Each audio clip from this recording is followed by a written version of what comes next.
Albert Einstein کے نام سے ہم سب بخوبی واقف ہیں، چاہے ہمیں سائنس میں دلچسپی ہو یا نہ ہو۔ بلا شبہ آئنسٹائن سائنس کی دنیا میں اپنا ایک الگ مقام رکھتے تھے۔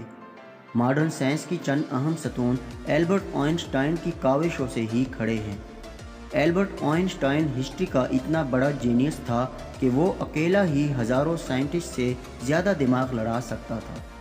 جو چیز ہم انسان سوچ بھی نہیں سکتے، وہ آئنسٹائن نے سوچی بھی، سمجھی بھی اور اس کو پوری دنیا کے لیے آسان بھی بنا دیا۔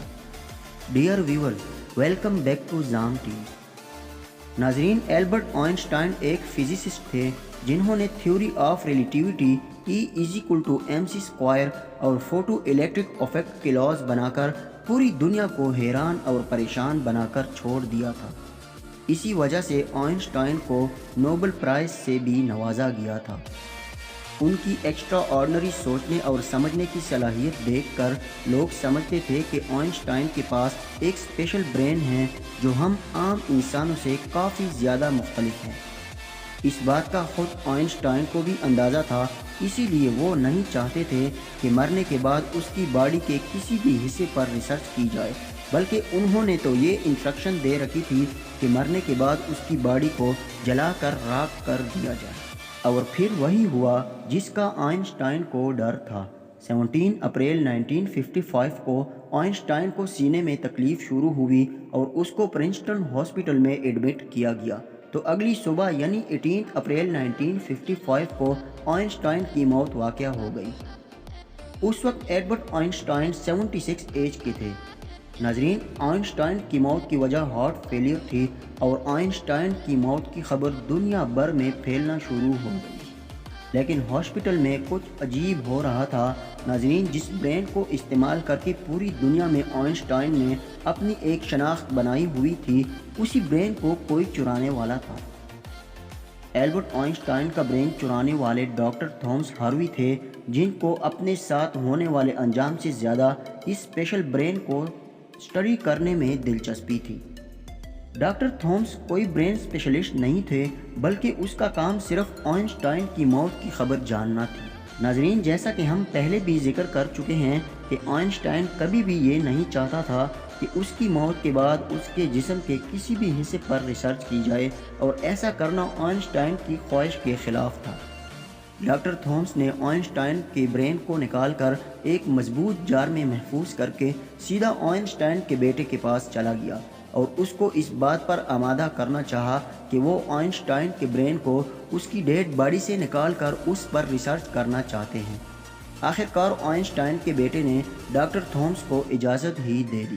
ناظرین، اس واقعہ کے 3 دن بعد یعنی 20 اپریل 1955 کو American news paper new York time میں یہ خبر جلی حروف پہ شائع کر دی گئی کہ ایلبرٹ آئنسٹائن کے بیٹے کی رضامندی سے ڈاکٹر تھامس نے آئنسٹائن کے برین کو اس کی ڈیڈ باڈی سے نکال لیا۔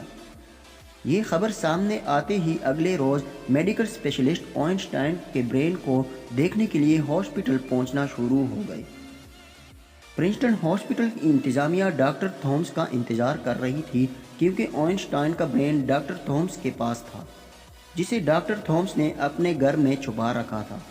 ڈاکٹر تھامس ہاسپٹل گیا ہی نہیں۔ ان دنوں موبائل فون تو ہوا نہیں کرتے تھے، اس لیے ڈاکٹر تھامس کو ٹریس کرنا انتہائی مشکل کام تھا۔ ہاسپٹل انتظامیہ پر شدید پریشر تھا اور بالآخر کافی انتظار کے بعد جب ڈاکٹر تھامس ہاسپٹل نہ آیا تو ڈاکٹر تھامس کو ہاسپٹل سے فارغ کرنے کے آرڈر جاری کر دیے گئے تھے۔ ناظرین، ڈاکٹر تھامس کو ہاسپٹل سے فارغ تو کر دیا، لیکن آئنسٹائن کا برین اسی کے پاس محفوظ تھا۔ ڈاکٹر تھامس نے آئنسٹائن کے برین کو 240 الگ الگ ٹکڑوں میں کاٹ کر ہر ٹکڑے کو الگ الگ جار میں بند کر کے اپنی بیسمنٹ میں چھپا دیا تھا۔ ڈاکٹر تھامس آئنسٹائن کا برین اپنے ساتھ لے کر یونیورسٹی آف پینسلوینیا چلا گیا۔ کئی سال گزر چکے تھے، لیکن ڈاکٹر تھامس آئنسٹائن کے برین پر کچھ خاص ریسرچ نہ کر سکے۔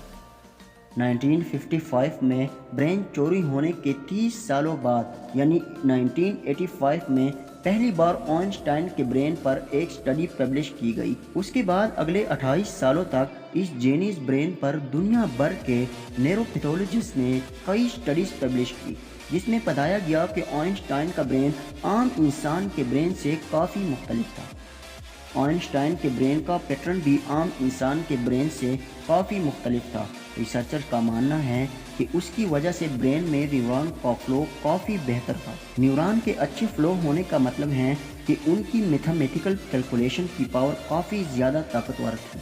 Albert Einstein complex mathematical problems کو بغیر پین اور پیپر کے اپنے دماغ کی مدد سے ہی سالو کرنے کی قابلیت رکھتے تھے۔ نیورون زیادہ ہونے کی ایک اور وجہ بھی ریسرچر نے بتائی۔ جب آئنسٹائن کے برین کا وزن کیا تو اس کا وزن 1230 گرام تھا، جبکہ عام انسان کا 1400 گرام ہوتا ہے۔ ریسرچرز کا ماننا ہے کہ ان کے برین کی لائننگ کافی پتلی تھی، جس کی وجہ سے ان میں زیادہ نیورون پائے جاتے تھے۔ لیکن سب سے بڑا سوال ابھی بھی وہی تھا کہ کیا آئنسٹائن ایسے اسپیشل برین کے ساتھ پیدا ہوئے تھے یا ان کے پیدا ہونے کے بعد اس میں چینجز آئی۔ جانچ کے بعد معلوم ہوا کہ البرٹ آئنسٹائن جب پیدا ہوئے تھے تو وہ پورے 5 سالوں تک بول نہیں سکتے تھے، جبکہ دوسرے بچے 2 یا 3 سال کی عمر میں بولنا شروع کر دیتے ہیں۔ جب انہوں نے بولنا شروع بھی کیا تب بھی وہ زیادہ بولنا پسند نہیں کرتے تھے، بلکہ ہمیشہ اپنی سوچوں میں ہی گم رہتے تھے۔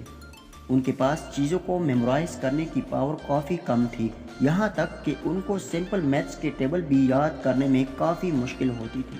اسکول لائف میں باقی ہر سبجیکٹ میں آئنسٹائن فیل ہوتے تھے، صرف میتھس اور سائنس وہ واحد سبجیکٹ تھے جس میں آئنسٹائن کے نمبر سب سے زیادہ آتے تھے۔ 26 سال کی عمر میں آئنسٹائن نے 4 ریسرچ پیپر پبلش کر کے پوری دنیا کو حیران کر ڈالا۔ اسی وجہ سے ان کو پی ایچ ڈی کی ڈگری اور ہیومینٹی کے لیے اعلیٰ کردار ادا کرنے کی صورت میں نوبل پرائز سے بھی نوازا گیا تھا۔ آپ اس کا اندازہ اس بات سے بھی لگا سکتے ہیں کہ آج بھی آئنسٹائن کی ان تھیسس کی بنا سائنس بالکل ادھوری ہے۔ کئی ڈاکٹرز اور سائنٹسٹ نے یہ نتیجہ نکالا کہ آئنسٹائن کا برین ان کے پیدا ہونے کے بعد اسپیشل بنا تھا، جس کی سب سے بڑی وجہ یہ تھی کہ جب ان کو اپنے سوالوں کا کوئی جواب نہیں ملتا تھا تو وہ خود اپنے برین سے جواب تلاش کیا کرتے تھے۔ چھوٹی عمر میں ہی ایسا کرنے سے ان کا برین اسی حساب سے ڈیولپ ہوتا گیا۔